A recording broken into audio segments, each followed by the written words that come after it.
autant de personnes réunies sous un thème comme la solidarité, on les voit tous réunis, ça veut dire que les associations ont été là, ont été en capacité de travailler main dans la main avec leurs différences et ce qui les rassemble pour qu'on puisse ensemble continuer à avancer dans cette direction.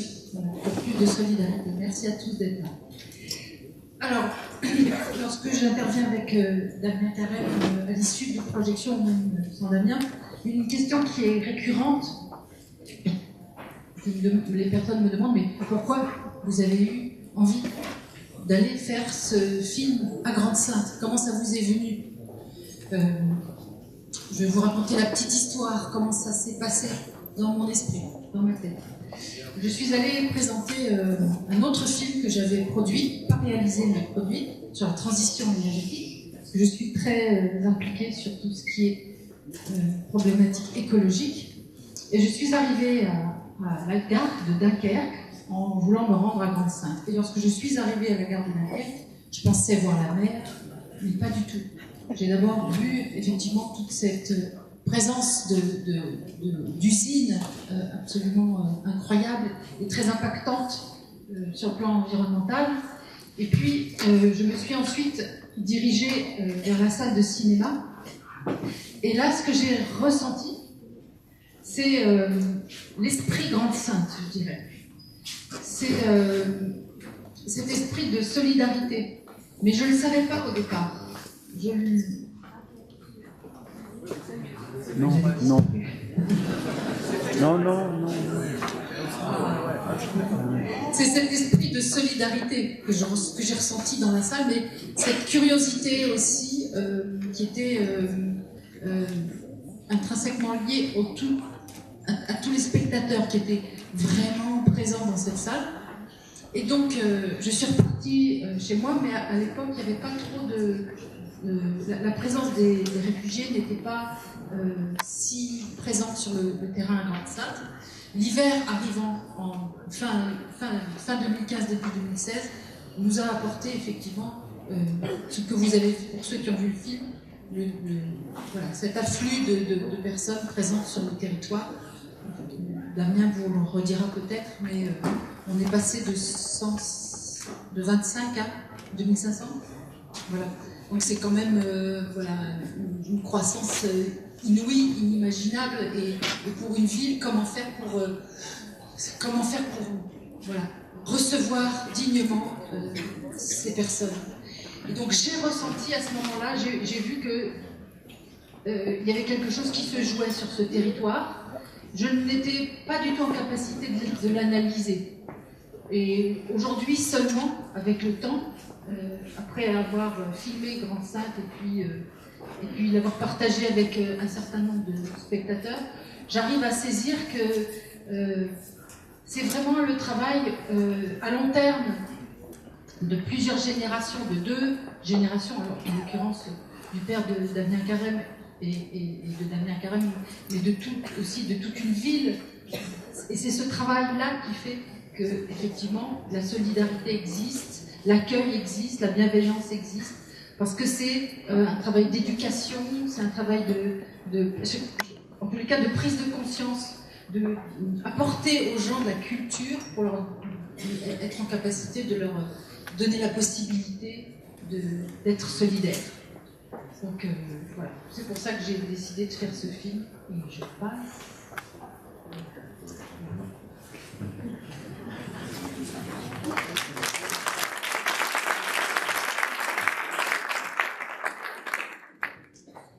Bon, je me suis demandé en quelques mots ce qui pourrait être assez intéressant que je vous dise, et finalement j'ai résumé ça de manière suivante.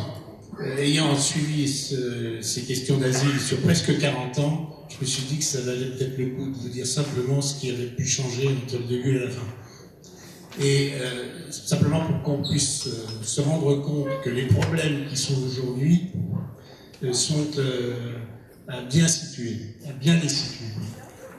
L'asile moderne, c'est 72 d'élargissement. La Convention de Genève, c'est assez récent. Sa montée à l'époque, c'est 1400 personnes.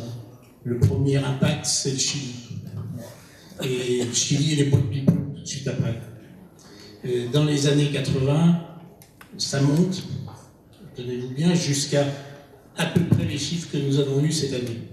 Plus ou moins le mensonge de Gérard Collomb, puisque on compte des dossiers d'asile. Depuis 40 ans, on ne compte pas des dossiers d'asile plus les enfants. Donc, quand on compare les chiffres de 2017, c'est juste 10 000 de plus qu'en 1989. Et donc, on a toujours eu en France entre finalement 20 000 et 80 000 demandeurs d'asile, entre 20 000 et 80 000 dossiers d'asile, c'est monté, c'est descendu. Et les moyens n'ont jamais été ajustés, parce qu'on a toujours, depuis Rocard d'ailleurs, espéré que ça diminue. Voilà. Nos systèmes sont dissuasifs. Autrement dit, ce qui est assez important, c'est que dans ces chiffres qui sont assez constants jusqu'à aujourd'hui, et qui ne sont pas du grand chambardement qu'ont connu d'autres pays, et ce qui est important, c'est de voir ce qui a évolué à l'intérieur de ces chiffres. Or, ça a également beaucoup évolué. Nous sommes passés de période du début de cette grande période de 40 ans, c'est passé de pratiquement 20% de reconnaissance de la qualité de réfugié à aujourd'hui 40%.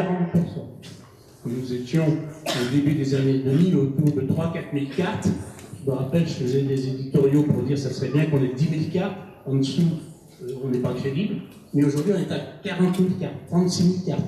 Autrement dit, dans un flux qui n'a pas considérablement changé, qui est toujours dans cette fourchette que je donnais, le nombre de ceux qui sont reconnus réfugiés a considérablement augmenté. Et ce n'est absolument pas comparable avec le début de la période. Et les outils et les moyens qui sont dédiés à cette procédure, ainsi qu'au cheminement des gens, ont considérablement évolué. Que ce soit en moyens d'accueil, évidemment, vous allez dire que c'est pas le cas, mais enfin, le nombre de lits qu'il y a aujourd'hui, 50 60 000 lits, c'est 3 4 000 lits pour des chiffres équivalents il y a 20 ans. Évidemment, les gens ont le droit au travail, ils ne se débrouillent plus, il y a moins de gens en famille, mais simplement c'est pour bien situer le débat où on doit l'avoir aujourd'hui. Autre donnée qui est importante, toute une série de gens étaient exclus de la protection de réfugiés en raison des guerres civiles, quand les agents de persécution n'étaient pas l'État.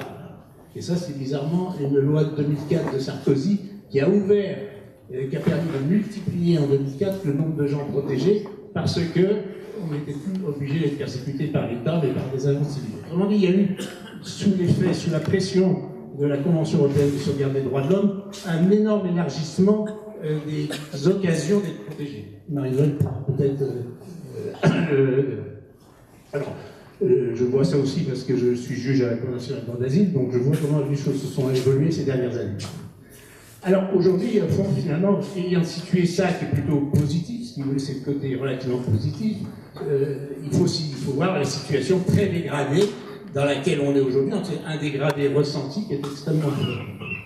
Et finalement, je crois que ce qu'il faut pointer, qui est le plus affligeant et qui fait que les difficultés sont sans nom, très difficiles à surmonter, c'est qu'au fond, cette boîte asile qui s'est complexifiée sur le plan financier, sur le plan juridique, sur le plan jurisprudentiel, sur le plan du droit européen, etc., c'est finalement perfectionné, est devenue une espèce de blocos dans lequel les possibilités d'y rentrer pour, j'allais dire, bénéficier de ces avantages qui ont progressé sont devenues de plus en plus difficiles avec les flux et les crises qui se sont multipliées. Et je pense finalement que les gens de travailler le stand, finalement l'image qui prévaut, mais en périphérie de cette image, il y en a beaucoup d'autres, c'est qu'au fond, c'est l'accès à la procédure. 57 000 personnes qui sont refoulées à la frontière italienne,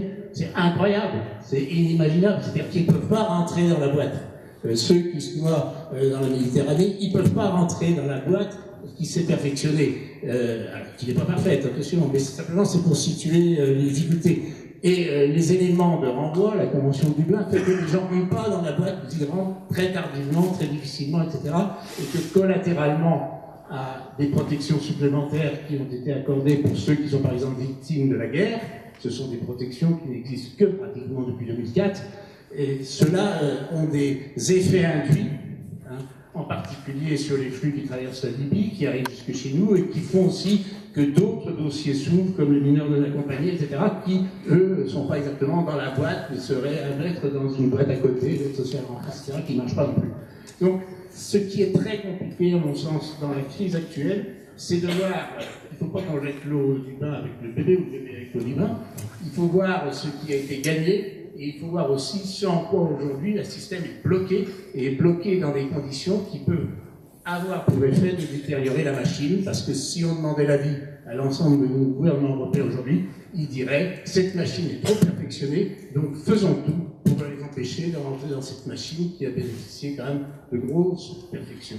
Voilà, donc je pense que le débat qui est à venir est essentiellement là-dessus, c'est comment sauvegarder ce qui a été signé, ce qui est la convention qui a été signée et les conditions dans lesquelles elle a été améliorée sur 20 ou 30 ans et qui aujourd'hui apparaît, au regard de certains chefs de gouvernement et beaucoup européens, comme un avantage insuffisant.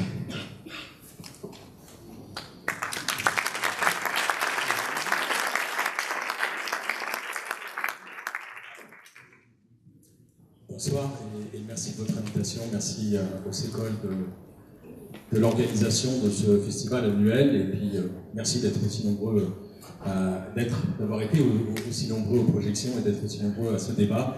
Moi je suis très heureux, j'étais interviewé par un journaliste en début de semaine pour faire un article dans le journal du coin, donc j'ai oublié le nom, en me disant qu'est-ce que vous venez faire à Bouilleret et je lui dis mais c'est génial d'aller rencontrer des gens un peu partout en France, c'est ce que je fais à peu près depuis 1 an et demi.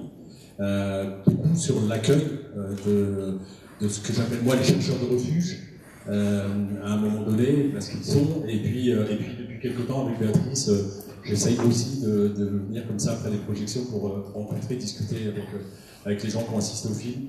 C'est toujours des moments riches et qui font que moi aujourd'hui j'ai pas une image du tout de la France comme une France qui refuse d'accueillir, pas du tout l'image d'une France qui repousse ses étrangers. Voilà, parce que je vois des solidarités en œuvre partout sur le territoire, dans des villages comme dans des grandes villes, des réseaux de citoyens qui s'organisent quand l'État, quand les collectivités sont défaillants. Et ben voilà, moi quand on me dit tout à l'heure, mais comment vous faites, comment vous vous nourrissez pour avancer comme ça, ben ça fait partie de, voilà, c'est un peu de ma nourriture, c'est de m'imprégner de tout ça, puis de me dire non, allez voir là-bas, il y a des choses qui se font, qui sont extraordinaires, allez voir aussi dans ce coin-là. Et voilà ce qui fait cet optimisme que j'ai aujourd'hui. Je suis pas, moi vous m'avez entendu pendant peut-être 1 heure sur 1h30 du film, donc j'ai déjà dit beaucoup de choses dans le film. Juste ce qui n'était pas présent, puisque le film a été tourné il y a maintenant plus d'1 an, enfin la fin du tournage c'était il y a plus d'1 an. Le 25 septembre dernier, on a créé avec à peu près 17 villes, parce qu'il fallait bien un démarrage à un moment donné, à Lyon symboliquement, chez le ministre de l'Intérieur, il était encore à l'époque, l'association des villes et des territoires accueillants, l'association nationale des villes et territoires accueillants. Parce que voilà, il y a beaucoup de villes, je ne suis pas le seul maire à accueillir, à désirer accueillir. Il y a beaucoup d'associations et je pense qu'on ne peut pas accueillir correctement si on ne s'appuie pas aussi sur les associations qui sont un vrai lien social avec ces chercheurs de refuge. On se dit, l'État, c'est son rôle, c'est sa prérogative, c'est lui qui doit prendre en charge, mais nous on est prêts dans nos villes à mettre en œuvre des structures, à pouvoir organiser ça avec la population et les associations peuvent nous accompagner dans ce triptyque, parce que je pense qu'il faut que l'État soit avec les collectivités et les associations.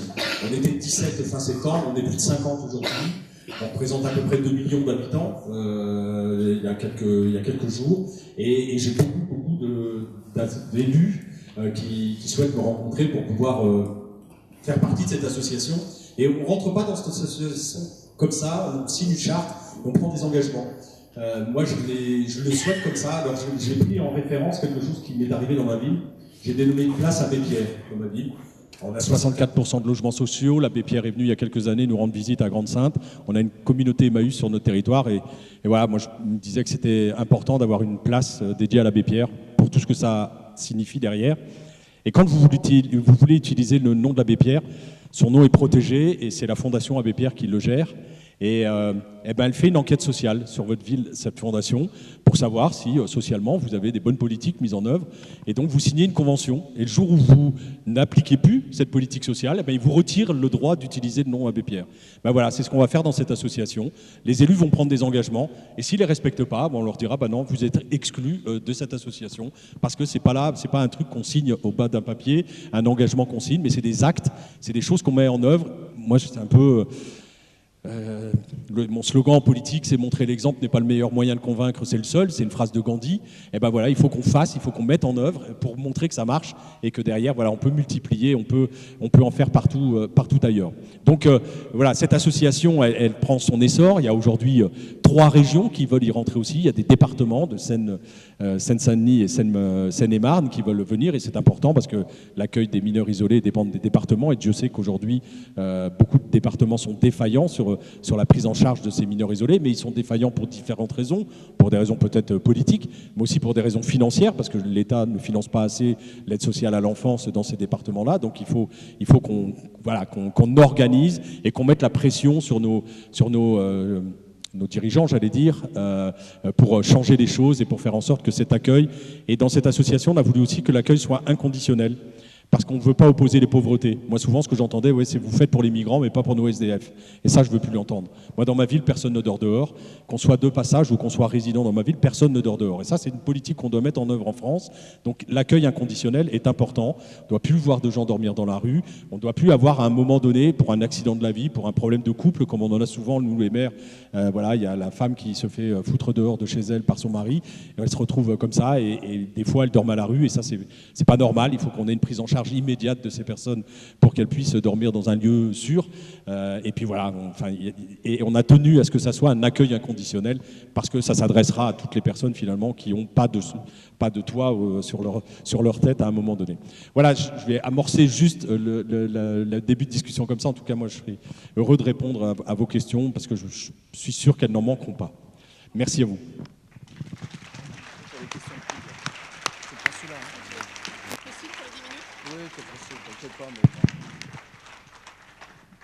Alors bonsoir à tous, et d'abord merci. Merci parce que dans la solitude de l'exercice professionnel de l'avocat, très honnêtement, on ne va pas faire pleurer là-dessus, mais ça fait toujours du bien de faire des réunions publiques où on peut expliquer, transmettre, échanger, et où on sent qu'effectivement, les Français, ce n'est pas ceux qu'on nous décrit à BFM TV ou à TF1. Ça, c'est la première chose, et donc merci aux organisateurs.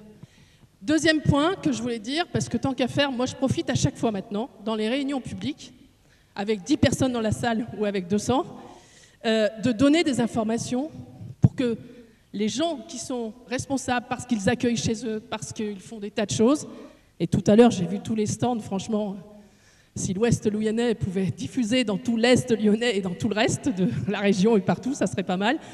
Mais c'est vrai que partout en France où on va, il y a plein de choses qui se font. Il faut dire les choses sur la loi du 10 septembre 2018. Il faut dire des choses et il faut faire passer. Alors, comme on n'a que 10 minutes, on va faire passer peut-être 2 ou 3 idées. La première idée, c'est que la loi du 10 septembre 2018 va augmenter les déboutés du droit d'asile, augmenter et compliquer la situation pour les demandeurs d'asile en provenance de pays dits sûrs, c'est-à-dire ce que considère l'OFPRA dans son conseil d'administration, que l'Albanie c'est un pays sûr, que le Kosovo c'est un pays sûr, etc. J'ai toute la liste pour ceux qui veulent, pas de problème. Mais ça veut dire quoi? Ça veut dire que l'on demande l'asile une première fois à l'OFPRA, l'Office français de protection des réfugiés apatrides, depuis la loi du 10 septembre 2018, applicable à partir de janvier. Les personnes qui seront déboutées par l'OFPRA seront, petit 1, sorties du CADA, c'est-à-dire du foyer où ils sont hébergés immédiatement. Petit 2, n'auront pas de recours suspensif à la Cour d'asile. C'est une des premières entailles que nos députés de La République En Marche ont votées comme un seul homme, alors que nous les avons tous alertés. Que ce soit le syndicat des avocats de France, les associations comme le GISTI, ELENA, j'en passe plein, la CIMAD, je sais pas, il y en a plein. Sauf que dans cette société, comme on peut le voir ces dernières semaines, on n'est pas écouté quand on connaît un sujet. Très bien. La conséquence, c'est ça.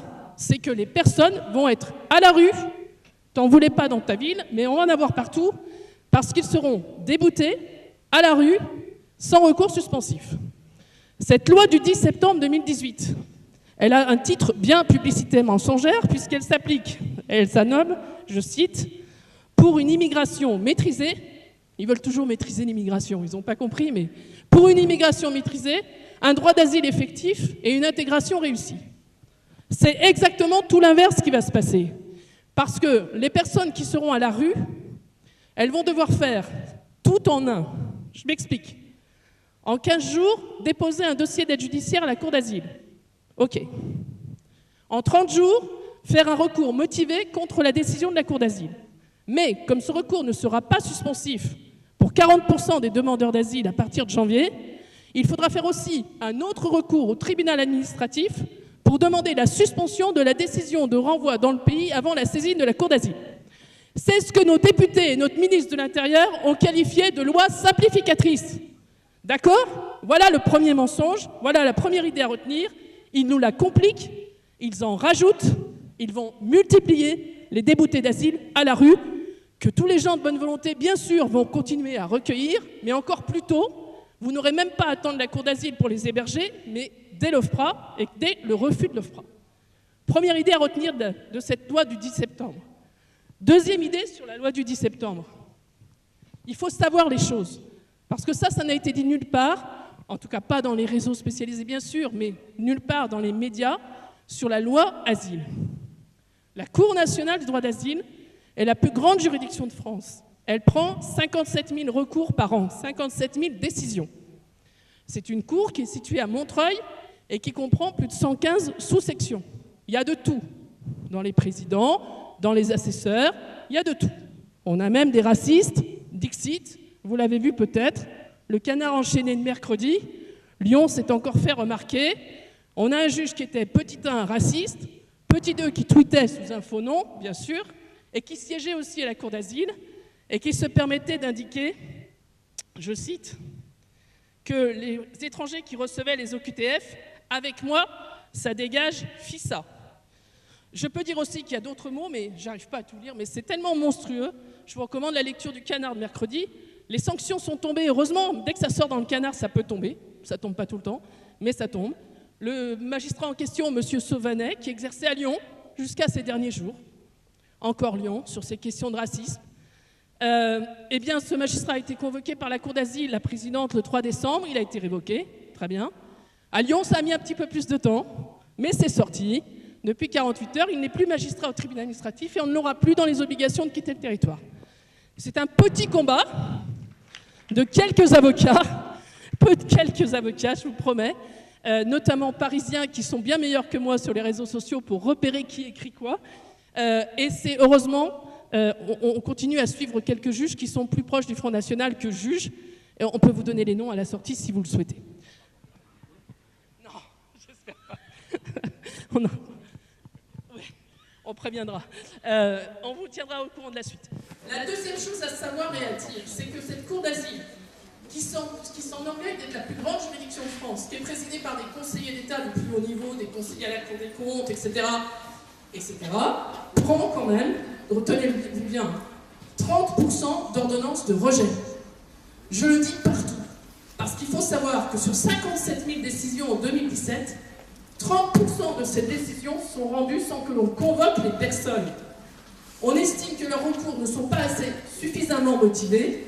On leur envoie une lettre recommandée de la Cour d'asile en leur disant « Attendu que vous n'avez pas motivé votre demande, qu'il n'y a pas d'éléments supérieurement intéressants, rejet de la demande d'asile sans auditionner le demandeur d'asile. » C'est un des plus grands scandales. Un des plus grands scandales de cette juridiction, parce que ça veut dire un dossier sur 3 n'est pas traité. Ou alors, il est traité comme on traite, pardonnez-moi, un flux de dossiers. On a trop de dossiers, donc il faut évacuer. Il faut des résultats pour le Conseil d'État, pour montrer qu'on est super, et pour le ministre de l'Intérieur, quel que soit son nom, eh bien on prend 30% d'ordonnances comme ça. Quand on fait le rapport d'activité de l'année suivante, on a au moins déjà 17 000 décisions de rendues. Le dossier, c'est que ça fait mal sur les gens. Ça fait mal sur un certain nombre de personnes, dont certains d'entre vous sont dans la salle, accueillent des personnes qui ont reçu ces ordonnances. C'est un couperet qui tombe sans avoir eu la chance d'être entendu. Ça, c'est le deuxième gros scandale sur le fonctionnement de la Cour d'asile. Le troisième, et je pense avoir le temps, le troisième, c'est le combat qu'il va falloir mener sur Lyon et Nancy. Parce que vous le savez, on avait un ministre de l'Intérieur qui était de Lyon. Malheur à nous, et qui a voulu prouver dans cette loi du 10 septembre 2018 que l'on ferait des expériences formidables à Lyon, comme on sait le faire, n'est-ce pas, disent les Lyonnais, j'en suis pas. Monsieur Collomb a décidé qu'à partir de janvier 2019, et Castaner le suit, malheureusement, les demandeurs d'asile qui résident sur le Rhône, sur l'Ain, sur, pardonnez-moi, la Drôme, pardonnez-moi, je suis fâchée avec les départements, la Loire et l'Ardèche, ne monteraient plus à Paris à la cour d'asile. Mais ils n'auront pas droit pour autant à des juges présents physiquement à Lyon. Ils auront droit uniquement à ce qu'on appelle la visio-audience, qu'on nous impose à partir de janvier 2019. Ça, c'est un combat qu'il faut mener, parce qu'il est hors de question d'accepter que des demandeurs d'asile, victimes de très graves violences, se retrouvent dans la petite salle qui est déjà prête, du tribunal administratif de Lyon, mais pas les salles d'audience que vous connaissez quand vous acceptez de suivre des familles qui sont convoquées au tribunal administratif. Non, non, la geôle qui servait pour les gens qui venaient au centre de rétention, c'est-à-dire une salle de 4 mètres sur 5, devant laquelle il y aura un écran, et les gens auront une table avec leur avocat face à un écran. Nous n'aurons plus de juges à partir de janvier 2019. Ça, pour nous, c'est un vrai scandale, alors que la loi du 10 septembre 2018 prévoyait cela à titre accessoire et qui veulent le mettre à titre expérimental pour Lyon et Nancy. Cela concerne à partir de janvier 2019 15 000 demandeurs d'asile qui vont être massacrés encore plus rapidement que la normale par rapport à la cour d'asile habituelle. Ça, c'est une vraie question pour nous, en sachant que pour les demandeurs d'asile, et vous le savez tous, vous qui accueillez, ou qui recevez, ou qui défendez, il faut du temps pour le demandeur d'asile, du temps pour remplir un dossier. On n'a que 21 jours pour remplir le dossier à l'OFPRA. On n'a que 30 jours pour faire l'appel devant la Cour nationale du droit d'asile, et ce n'est rien 30 jours. Parce qu'il faut du temps pour trouver un interprète digne de ce nom. C'est pas facile dans la région Rhône-Alpes, un interprète digne de ce nom dans tous les domaines. Il faut trouver aussi, il faut le dire, des avocats compétents, disponibles, etc. C'est encore moins facile. Plus, rajouter, il faut que ces personnes soient au minimum hébergées et à l'abri pour qu'elles n'aient pas d'autres problèmes à gérer entre-temps. La semaine dernière, on a encore reçu un couple dont la femme est enceinte dans le département de l'Ain qui dorment dans leur voiture et qui ne sont pour l'instant toujours pas pris en hébergement d'urgence. Il faut que la grossesse de madame avance sans doute pour que peut-être elle ait un hébergement. Je précise que cette jeune femme de 20 ans a été embarquée, pour ne pas dire autre chose, dans les réseaux mafieux de prostitution au Kosovo. Elle est albanaise, que c'est prouvé de 14 à 17 ans, et qu'on nous dit qu'elle n'est pas une personne vulnérable, dixit la préfecture de l'Ain. Alors voilà ce que ça veut dire. Ça veut dire que la loi du 10 septembre, c'est un énième empilement des lois. Moi, Sarkozy, il a rien inventé. En 2004, quand il met en place la protection subsidiaire, c'est parce qu'il est obligé par une directive européenne de 2003. Et là-dessus, autre message, l'Europe n'est pas si pourrie que ça sur les réfugiés, en tout cas pour l'instant. Il y a 2 directives très protectrices, 2003 et 2013. Quand ces directives sont adoptées au niveau européen, on doit les respecter au niveau interne. Donc Sarko, il n'a pas eu le choix. En 2004, il a dû respecter cette directive de 2003 et créer la protection subsidiaire.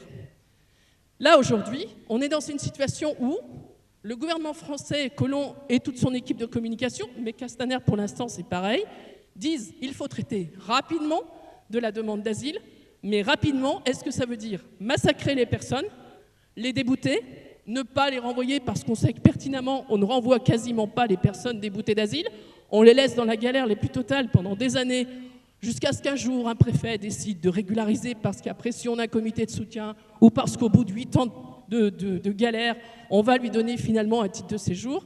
Voilà ce que veut dire cette loi et ce qu'elle va entraîner dès le premier trimestre 2019. Alors, si vous me le permettez, ouais, je sais pas, toi tu permets tout. Ouais, si on avait plus de maires comme vous, ça serait quand même pas mal. Pendant ce temps, les autres vont lire les questions et prendre celles qui les intéressent. Voilà. Super. On a rédigé avec une amie d'une association qui s'appelle Passerelle Buissonnière à Lyon, un texte qu'on veut essayer de faire signer par ce qu'on appelle, les grandes signatures. On est obligé de passer par là, on a soumis le texte. Alors, c'est enregistré ou pas tout? Par Banater et compagnie, enfin un certain nombre de gens, pour leur dire faites passer cette tribune, modifiez-la si vous voulez. En attendant qu'elle passe et qu'un article dans Le Monde sorte sur la visio-audience, parce que c'est un vrai combat qui va être mené en janvier, les avocats du barreau de Lyon se sont opposés à l'unanimité à cette visio, Et donc on fera tout pour bloquer ces audiences, je vous le dis d'avance, mais ils le savent en haut. Dans ce texte, on avait simplement voulu indiquer les choses suivantes. Et je finirai là-dessus si vous le permettez. La Cour nationale du droit d'asile est une scène sur laquelle se jouent chaque jour des centaines de vies humaines, celles d'hommes et de femmes qui ont été meurtris dans leur chair, blessés dans leur intégrité, humiliés, abîmés et qui ont jeté leur dernière force dans un voyage vers un pays, la France, qui symbolise encore, aux yeux de beaucoup, le pays des droits de l'homme. Face à des récits souvent dépourvus de preuves, parce que jamais les bourreaux ne décernent de certificat de bonne torture, face à des récits parfois dépourvus de précision, de lieu ou de date, parce que, comme le rappelle le protocole d'Istanbul de 1999, la victime de torture n'est souvent pas en capacité de fournir des détails précis sur les actes dont elle a été victime. Face à ces récits de vie mutilée, le juge de l'asile n'a, outre ses connaissances en géopolitique, que son intime conviction pour décider d'accorder ou de refuser une protection. Imagine-t-on demain qu'un procès d'assises se déroule par visio-audience, que l'on demande à une victime de viol ou d'acte de torture de venir témoigner de ce qu'elle a vécu face à un écran avec un juge situé à plusieurs centaines de kilomètres. C'est pourtant la disposition inscrite dans la loi du 10 septembre 2018, une disposition qui foule aux pieds le respect des victimes, mais aussi le respect de la justice. Quiconque a entendu une seule fois dans sa vie un homme ou une femme victime de torture sait que les mots ne peuvent à eux seuls rendre la réalité du récit, que le langage des mains et du corps, les tremblements infimes, les regards perdus, les larmes à fleur de paupières et les silences en disent parfois plus que les mots. La visio-audience constitue un manque de respect envers le demandeur d'asile qui, de victime, devient suspect. La visio-audience constitue un manque de respect à l'égard des juges et de l'ensemble des avocats auxquels rien ne garantit qu'ils pourront plaider pleinement face à la pression du chiffre des 13 dossiers à audiencer par jour. Je vous remercie. Comment le citoyen de base peut se battre contre l'expérience lyonnaise et autres départements ? Ouais, bonne question. Hein. Enfin, je ne suis pas là pour mettre des notes, mais... Alors, on va diffuser ce texte. C'est qu'un petit bout du texte, mais je voulais vous le faire partager parce qu'on espère que les grandes signatures vont signer. Si ça ne signe pas, on va essayer de le faire passer. Parce qu'on a parlé à des journalistes du Monde et qu'on espère qu'une page va sortir sur la visio-audience avant janvier. Mais comme vous le savez, ce n'est pas sûr que ça sorte. Donc, moi, je crois beaucoup au mouvement citoyen et ce n'est pas ces dernières semaines qui vont nous décevoir. Mais en plus, ici, avec Sécole et autres, il y a plein de gens actifs. Donc, très bien. Alors, je pense qu'il faut... peut-être qu'on va mettre ce texte à la signature et qu'il en faudrait 100 000, mais je rêve peut-être en France sur 100 000 signatures pour dire on ne veut pas de cette visio-audience expérimentale ni à Lyon, ni à Nancy, ni ailleurs. On va aussi vous avertir, il y aura sans doute une réunion publique début janvier, parce que pour l'instant, comme ils ont appris la résistance du barreau de Lyon, qui a voté à l'unanimité dans son conseil de l'ordre, ce qui est exceptionnel chez nous, les votes à l'unanimité, pour ne pas dire autre chose, avocat d'affaires, avocat de droit des personnes, vous voyez ce que je veux dire, on ne travaille pas du tout dans le même secteur. Ça fait du bruit, donc du coup elle a reporté l'expérience pour l'instant à début février. Mais par contre, ils ont installé toutes les salles d'audience. À Paris, de visio-audience, il y en a 3. À Lyon, la petite que je vous décris. Les audiences devant la cour d'asile sont publiques. Donc ce combat vous appartient à tous. Il faut venir au jour des audiences, il y en aura 4 par semaine, pour dire nous voulons entrer. C'est pas possible d'entrer, la salle fait 4 mètres pour 3. Donc on aura sans doute un huissier pour constater que l'audience n'est pas publique et que c'est nul. Voilà, donc on vous préviendra par différents réseaux des audiences. Je peux rajouter quelque chose ?